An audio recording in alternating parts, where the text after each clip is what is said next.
अस्सलामुअलैकुम। आज हम पढ़ेंगे सेप्टो का आर्किटेक्चर और इसके ब्लॉक की डिटेल पढ़ेंगे। ठीक है, ब्लॉक्स की शुरू होता है भाई यहाँ से। इसके सबसे पहले हम पढ़ते हैं बाई डायरेक्शनल रजिस्टर। इसके अंदर क्या होता है सर, ये 3 स्टेट आपके पास रजिस्टर होता है। ठीक है, वो कैसे होता है भाई? पहली बात तो ये कि बाई डायरेक्शनल होता है कि इससे हम डाटा को रीड भी कर सकते हैं, डाटा को राइट भी कर सकते हैं। वो कैसे करते हैं देखो, ये असल में ब्लू लाइन इसलिए आ रही है क्योंकि मैं पहले एक वीडियो बना चुका हूँ और वो मैं रिकॉर्ड करना भूल गया, सॉरी। ठीक है, अब इसको देख लेते हैं। ठीक हो गया। ये हमारे पास एक अदद रजिस्टर है और ये हमारे पास कनेक्शन है विद बस। बस जो हमारी होगी यहाँ पे वो 16 बिट की होगी। ठीक, क्या हो गया? बस हमारी कितने बिट की होगी? 16 बिट। ठीक है। अच्छा, अब ये ऑपरेट कैसे करता है? देखो, यहाँ पे एक अनेबल का सिग्नल है और एक लोड का सिग्नल है और एक ये जो पल्स है ये लोड के साथ। ठीक है। अब इसमें क्या होता है, अगर आपको इस रजिस्टर से वैल्यू को बस में भेजना है तो क्या करोगे, इस अनेबल को अनेबल कर दोगे, सिग्नल को अनेबल कर दोगे, तो जो भी आपके पास इस रजिस्टर के अंदर डाटा होगा वो बस में चला जाएगा। इसके बाद अब अगर आपको डाटा को बस से रजिस्टर में लाना है, मतलब अगर आपको ये काम करना है तो क्या करना पड़ेगा, इसको आप अनेबल करोगे, इसको ऑफ कर देना। ठीक है, क्योंकि हम अभी दूसरा ऑपरेशन कर रहे हैं, हमने ये कर लिया पहले। ठीक है, अब हम क्या कर रहे हैं, हमने इसको लोड को ऑन करके, लोड को अनेबल करके क्लॉक पल्स दी, जिसकी मदद से क्या हुआ कि जो बस में डाटा था वो यहाँ पे हमारे पास रजिस्टर के अंदर आ गया। ये होता है हमारे पास बाई डायरेक्शनल रजिस्टर। ठीक हो गया। इसके अंदर ये पूरी डिटेल लिखी हुई है, ये पढ़ लिएगा। फिर उसके बाद क्या है, हमारे पास इनपुट पोर्ट्स हैं, प्रोग्राम काउंटर है। प्रोग्राम काउंटर जस्ट हमारे पास सिंपल इंक्रीमेंट होता है अप टू 6500 536। 3 नज़र नहीं आएगा आपको, सॉरी 535। ठीक है, ये लिखा हुआ है इसके अंदर। तो इतनी आपके पास इंक्रीमेंट स्टेट्स होंगी यार। उसके अंदर कितनी होती थी? मैक्सिमम 4 होती थी। ठीक है, और यहाँ पे कितनी है? वाह, जबरदस्त। अच्छा भाई, क्या करते हैं अब आगे, आर्किटेक्चर को पढ़ लेते हैं। अच्छा, ये डिफरेंट वो है, मार किसको कहते हैं, मेमोरी डाटा रजिस्टर किसके हैं, तो इसको पढ़ लेते हैं। ये मार तो हमें पता है क्या होता है। The memory data register MDR is an 8 bit buffer register. ये हमारे पास एक बफर रजिस्टर है। बफर रजिस्टर का मतलब क्या होता है, जो भी हमारे पास ऊपर वाले ब्लॉक में वैल्यू होंगी, जो भी हम वैल्यू को ले रहे हैं, एग्जैक्टली वही वैल्यू हमारे पास नीचे शो हो जाती है। इसके लिए आपको बफर रजिस्टर पढ़ना पड़ेगा। The memory data register receive data from the bus before the right equation, before write operation, sorry, and it send data to the bus after a read operation। ठीक है, ये क्या करता है भाई, ये डाटा को बस में जाने से पहले राइट करता है और उसकी क्या करते हैं, सेंड कर देता है। और रीड करने के बाद किस में भेज देता है? बस में भेज देता है। इसको हम पढ़ते हैं अभी डिटेल में। उसके बाद इंस्ट्रक्शन रजिस्टर है, ये भी पता है हमें। कंट्रोलर सीक्वेंसर है, अकोमोडेटर है, ये भी पता है सब हमें। समझदार लोग हैं यार हम। अच्छा भाई, अब क्या आता है, अब हमारे पास है यहाँ पे सबसे पहला आर्किटेक्चर पढ़ रहे हैं। इसके अंदर क्या क्या चीज़ें होंगी वो पढ़ेंगे। सबसे पहली चीज़ आती है हेक्साडेसिमल कीबोर्ड। सिंपल भाषा में समझाऊंगा, ज़्यादा डिटेल में नहीं समझाऊंगा। ज़्यादा डिटेल पढ़ने के लिए आपको बुक ही पढ़नी पड़ेगी। सबसे पहला हेक्साडेसिमल कीबोर्ड है। ये हमारे पास एक कीबोर्ड है जिसके ऊपर कीज़ लगी होंगी, जो कि हेक्साडेसिमल की होंगी, हेक्स की होंगी हमारे पास। ठीक है, जब भी हम यहाँ से कोई की देंगे तो हमारा जो सिस्टम है उसको एक्नॉलेज करेगा। जो कीज़ हम प्रेस कर रहे हैं वो एज एन इनपुट दो तरीके से, एक इनपुट 1 और एक इनपुट 2 में जाएगी। इनपुट पोर्ट्स लगी हुई हैं, ये हमारे पास क्या कहते हैं रेडी लिखा हुआ है, सीरियल इन लिखा हुआ है, इससे हमारा कोई कंसर्न नहीं है। हमारे पास जो भी इनपुट में वैल्यू होगी वो बस में चले जाएगी। सबसे पहले मैं इनको रिमूव कर देता हूँ। सॉरी, ये जो नीचे मैंने किया हुआ काम।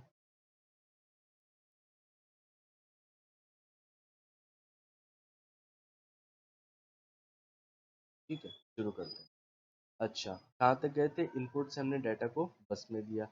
एक चीज़, बस जो हमारे पास है यहाँ पे 16 बिट की है, वहाँ पे हमारे 8 बिट की थी।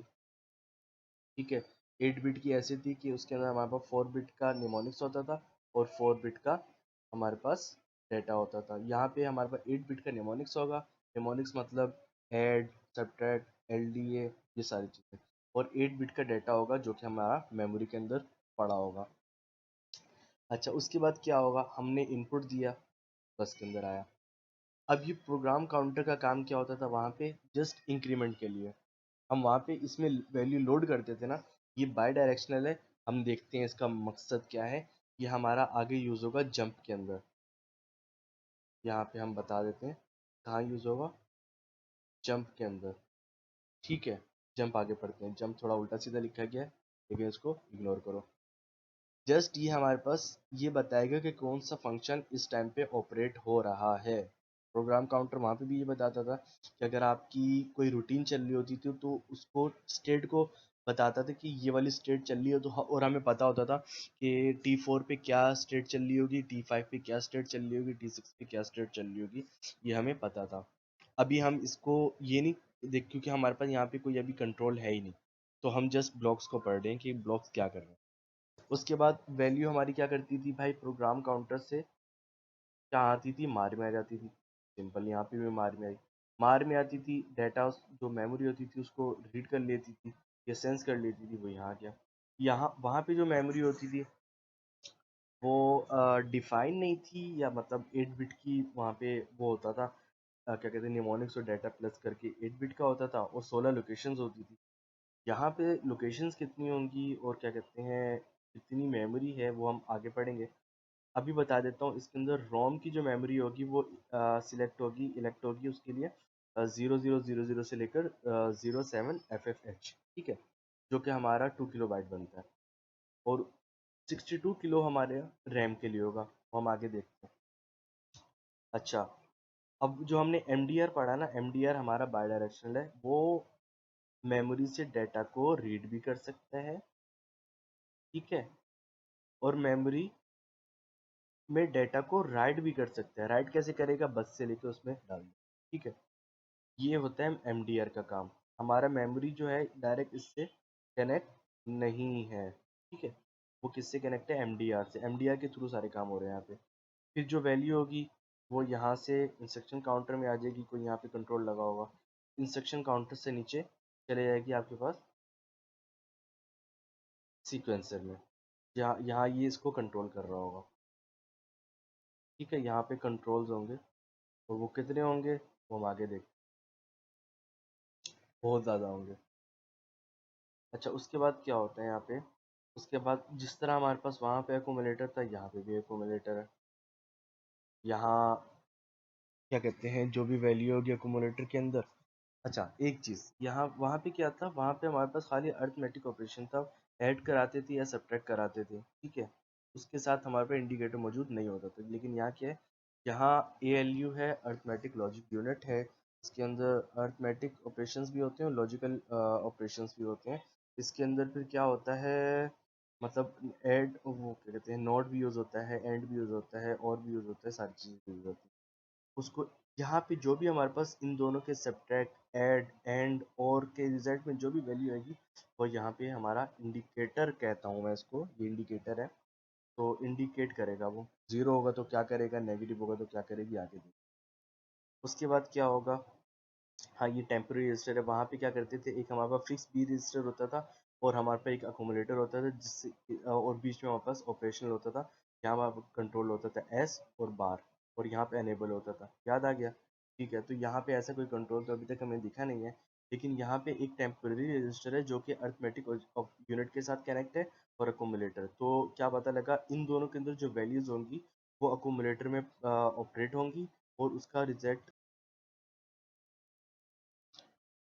अच्छा भाई, थोड़ा गड़बड़ाइजेशन हो गई थी दोबारा से। ये हमारा जो बेंडी कैम है वो 10 मिनट से ऊपर रिकॉर्ड नहीं कर रहा, गलत हो गया वो।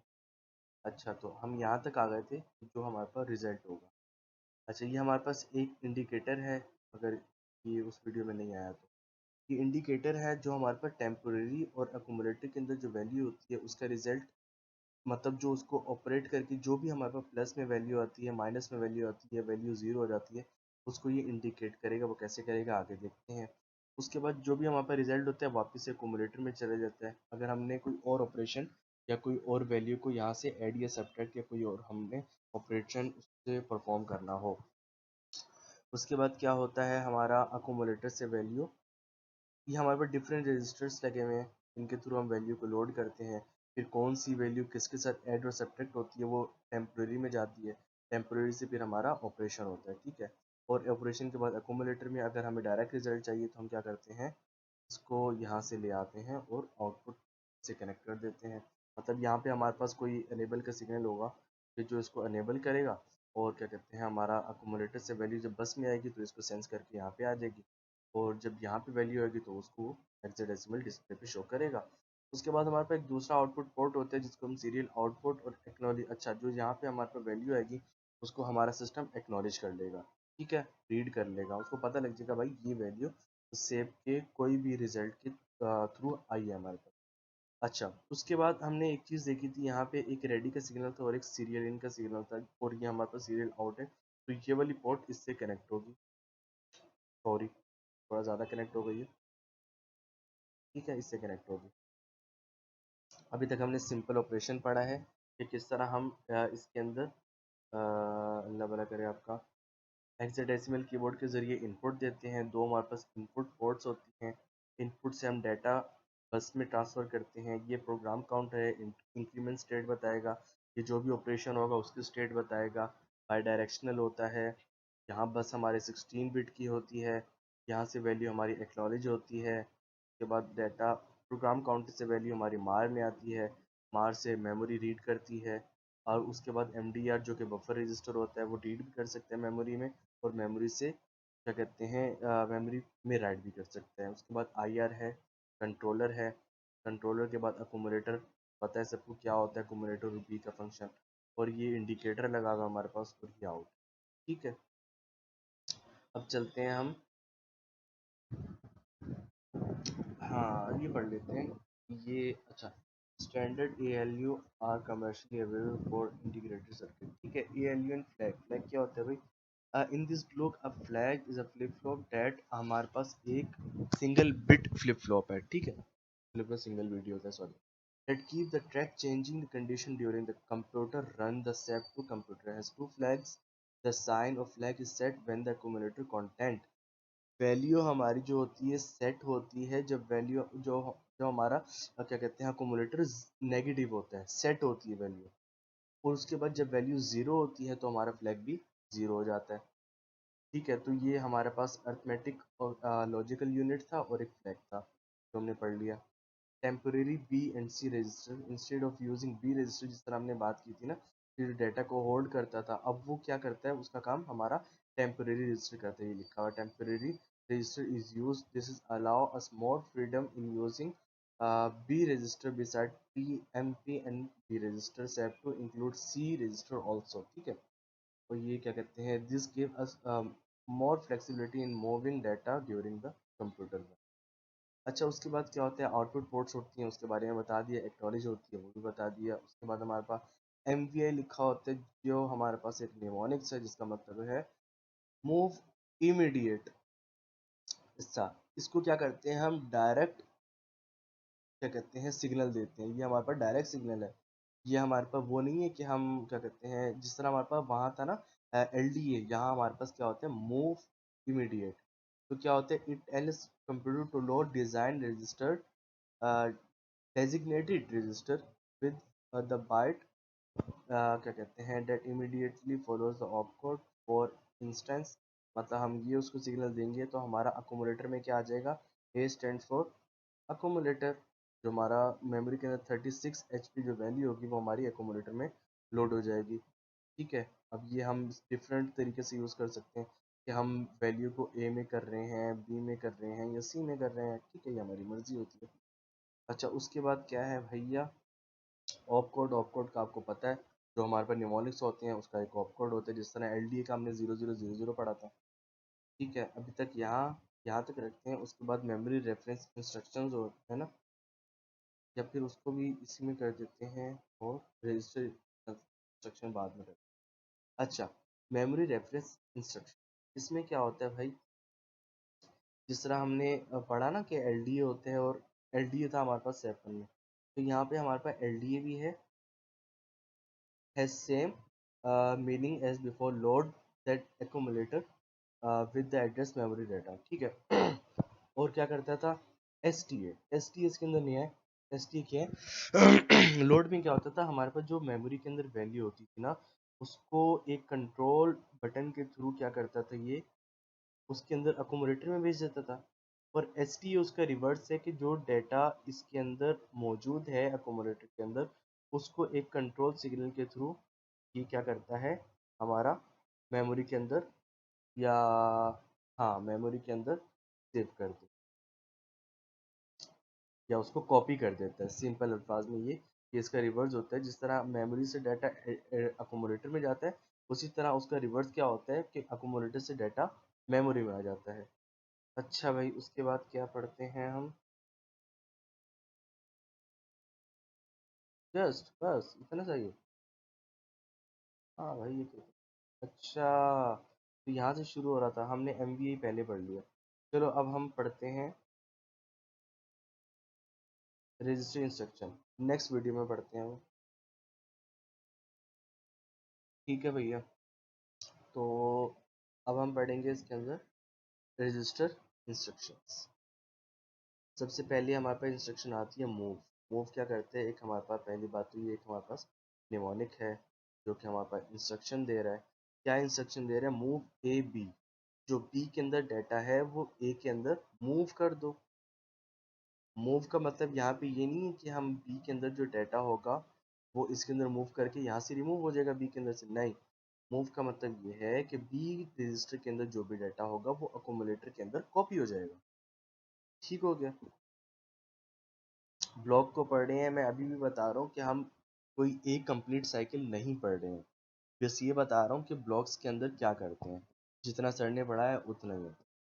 उसके बाद हमारे पास एक रूटीन आती है, ऐड और सब्ट्रैक्ट रूटीन, जो कि हमारे पास सेवन के अंदर भी आती थी। उसके अंदर क्या होता था भाई, कि हम डाटा को ऐड कराते थे और सब्ट्रैक्ट कराते थे विद द हेल्प ऑफ, क्या कहते हैं, एडर सब्ट्रैक्टर, ठीक है। यहाँ पे एएलयू है जो कि हमारा अरिथमेटिक ऑपरेशन भी रन कर रहा है, ऑपरेट कर रहा है। मतलब यहाँ पे एक वैल्यू दी हुई है, पहले हमने अकोमोडेटर के अंदर एक वैल्यू लोड की, फिर बी के अंदर वैल्यू लोड की, फिर हमने बी को ऐड किया, क्या कहते हैं, फिर उसके बाद स्टोर किया, जो अकोमोडेटर में वैल्यू थी वापस से मेमोरी के अंदर आई, और फिर क्या कहते हैं, जो अकोमोडेटर में वैल्यू थी उसके अंदर एक इंक्रीमेंट किया, फिर मूव किया, जो ए की वैल्यू थी उसको सी में मूव किया, फिर होल्ड किया। इसकी ये चीज़ है, ठीक है। हमने यहाँ पे हमें वो दिया होगा ना, हाँ ये देख रहे हो।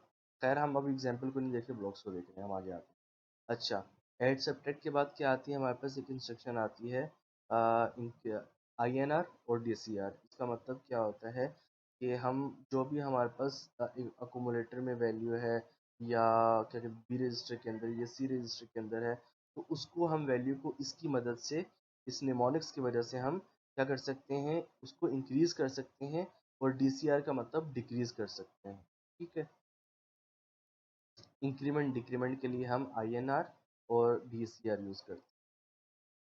अच्छा भाई, तीसरी यहाँ पे एक और पढ़ रही है चीज़, वो है जंप एंड कॉल इंस्ट्रक्शन। इसमें क्या होता है, द फोर जंप इंस्ट्रक्शन। अच्छा, फोर जंप इंस्ट्रक्शन होती हैं, वो पढ़ लेते हैं कौन कौन सी होती हैं। पहली जंप ये होती है, इसका सिंपल मतलब ये होता है कि देखो, आपका जो पीसी है, जो आपका सैप है, वो काम कर रहा है, मतलब वो सीक्वेंशियली काम कर रहा है, कि पहले 1 को रीड करेगा, फिर 2 को करेगा, फिर 3 को करेगा, फिर 4 को करेगा, ठीक है, ये कर रहा है, काम कर रहा है अपना। अब आपको क्या करना है कि भाई आपकी जो 5 से आगे से लेकर 300 या 400 तक वैल्यू, यहाँ पे 3000 लिखा हुआ है, लिखा हुआ है 3000H, यहाँ तक जो वैल्यू है वहां तक काम था, लेकिन उससे आगे जो 3000 से आगे की जो वैल्यू जितनी भी है ये हमारे काम की नहीं है। तो हम अपने टाइम ज़ाया क्यों करें? तो हम उसको इंस्ट्रक्शन देंगे भाई यहाँ से जंप कर जाओ यहाँ पे। तो क्या करेगा वो? 2005 पे था, 2005 से डायरेक्ट कहाँ आ जाएगा? 3000। ठीक है, तो हमने क्या किया, उस वैल्यू को प्रोग्राम काउंटर जो हमने बताया था ना कि बाई डायरेक्शनल होता है, तो प्रोग्राम काउंटर में हम यही करते हैं कि अब वहां से तो वैल्यू हम ले रहे थे मार में, तो अब हमने वहां पे वैल्यू क्या कहते हैं स्टोर कराई और वहां उसको इंस्ट्रक्शन दी कि भाई प्रोग्राम काउंटर तुम ऐसा करो कि जो तुम सिक्वेंसली चल रहे हो ना, 1 2 3 4 करके चल रही हो इंक्रीमेंट की जो तुम्हारी स्टेट है, तुम इसको छोड़ो, तुम डायरेक्ट अब 3000 पे आओ, हमें उसका काम है।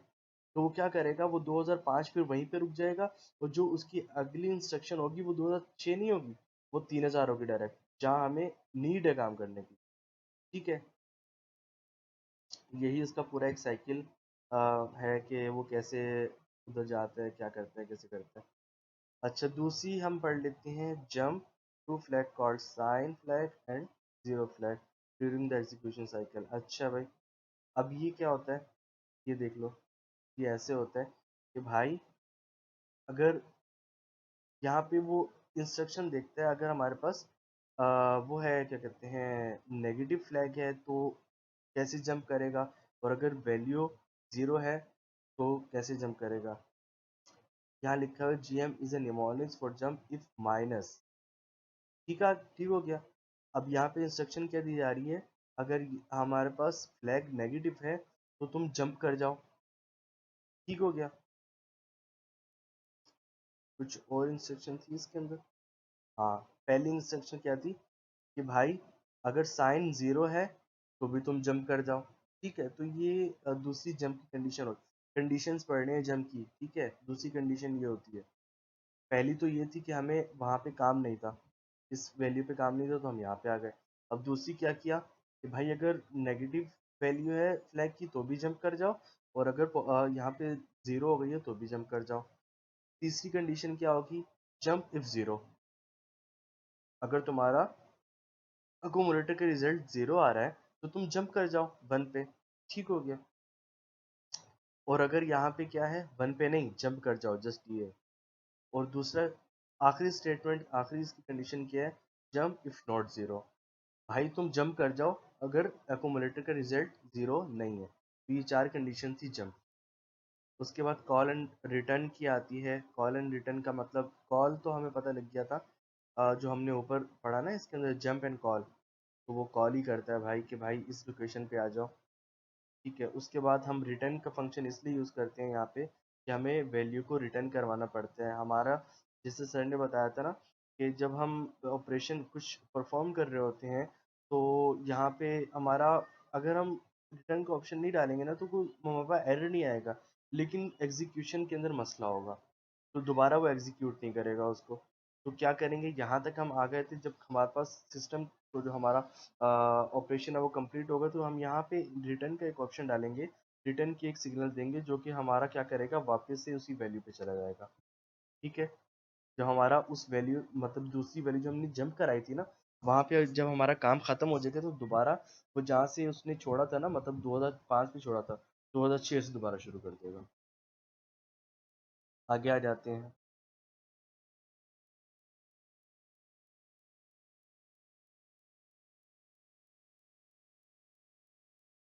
अच्छा, logic instructions. CMA stand for complement of accumulator. इसमें क्या होता है कि जो एक्यूमुलेटर के अंदर वैल्यू है वो रिवर्स हो जाती है, इसका कॉम्प्लीमेंट हो जाता है। ANA means and the accumulator content with the designated register. तो यहाँ पे क्या हो रहा है कि जो हमारे पास A में वैल्यू पड़ी है और जो हमारे पास B में वैल्यू पड़ी है, उसको हम एंड ऑपरेशन के थ्रू उसका रिजल्ट देंगे, जो कि हमारा ALU यूनिट करेगा और वापस से एक्यूमुलेटर में सेव हो जाएगी। फिर उसके बाद हमारी एक और क्या कहते हैं यूज़ होती है, अर्थमेटिक लॉजिक यूज़ होती है हमारी, कि भाई ANI, कि इसमें क्या करते हैं, save to has immediate logic also. ANI means and immediate, it tells the computer and the accumulator content with the byte that immediately follows to opcode और इंस्टेंट का मतलब क्या होगा भाई, कि जो हमारे पास इंस्ट्रक्शन के अंदर वैल्यू है, और नहीं दोबारा पढ़ना पड़ेगा, मीन्स एंड, मतलब यहाँ पे एंड ऑपरेशन होगा, इमीडिएट होगा, वो किस किस के दरमियान होगा, इंस्ट्रक्शन काउंटर के और एकमोडेटर के अंदर। इसी तरह यहाँ पे ओ आर आई है, तो mnemonics for our immediate, the accommodator content are ओर्ड।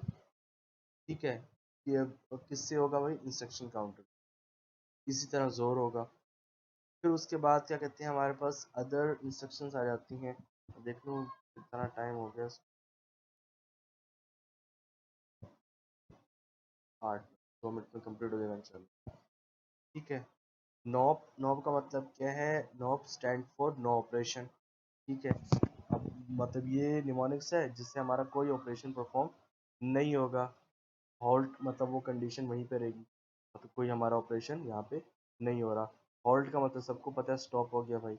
इनका मतलब है, in the mnemonics for input it tells the computer transfer data from the designated port from the accumulator, since there are two input ports, we have the designate which one of being used।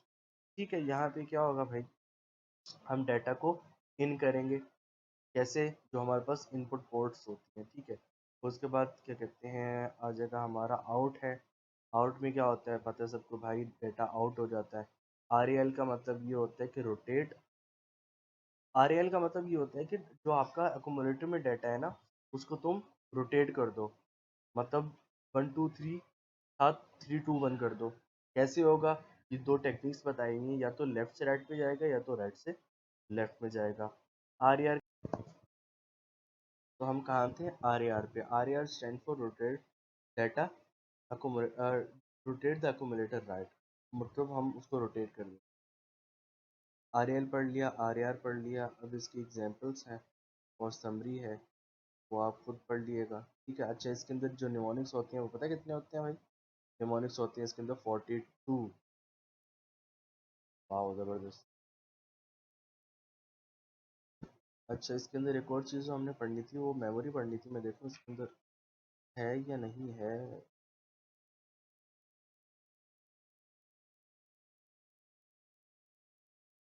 Memory तो ऊपर होगी।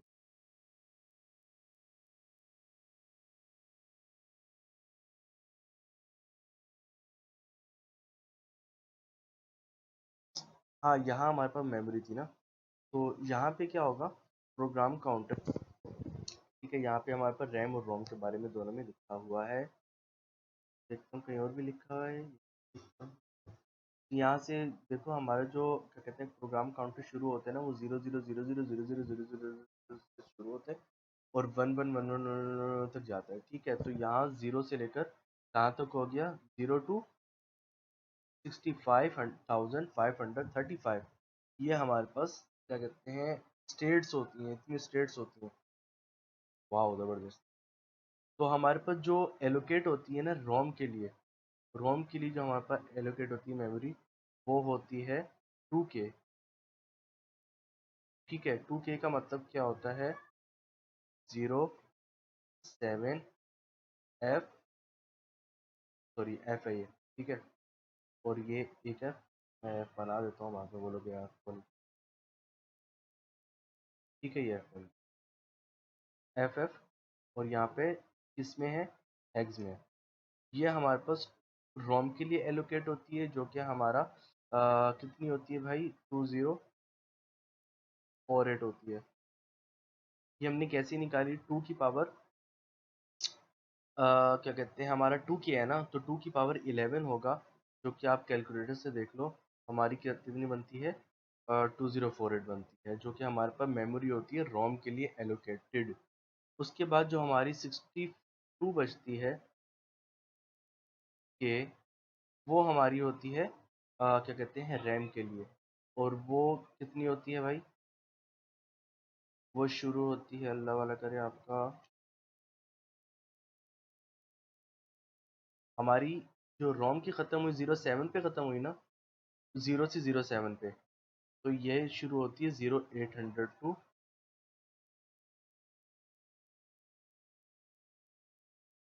F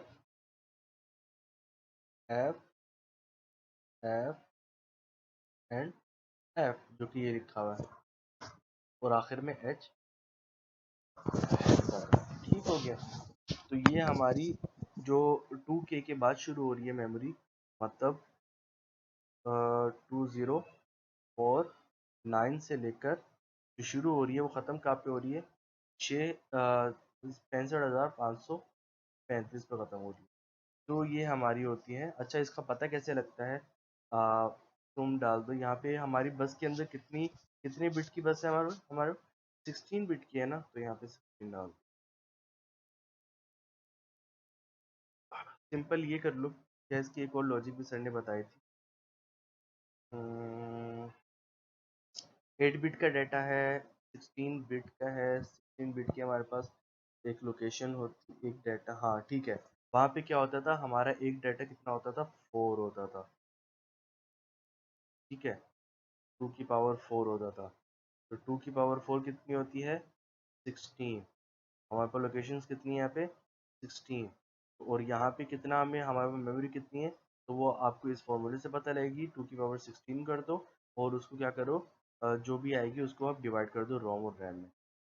तो हमने क्या कर लिया भाई, हमने बाई डायरेक्शन रजिस्टर पढ़ लिया, प्रोग्राम काउंटर, इनपुट पोर्ट्स, मार, memory, MDR, IR, controller, accommodator, ALU, flags, output, और ये सारी चीज़ें हमने पढ़ ली हैं। उसके बाद हमने क्या कहते हैं, एमवीए क्या होता है, मूव, जिस तरह हमारे पास वहाँ एलडी होता था, इस तरह यहाँ एलडी भी होते हैं, एसके भी होता है, और क्या कहते हैं, मूव की instruction, add, subtract, increment, decrement, jump, और क्या कहते हैं, कॉल एंड रिटर्न, सारी चीज़ें हमने पढ़ ली हैं। अगर कोई चीज़ समझ में ना आए तो भाई बिला झिझक बुक खोल के देख लेना।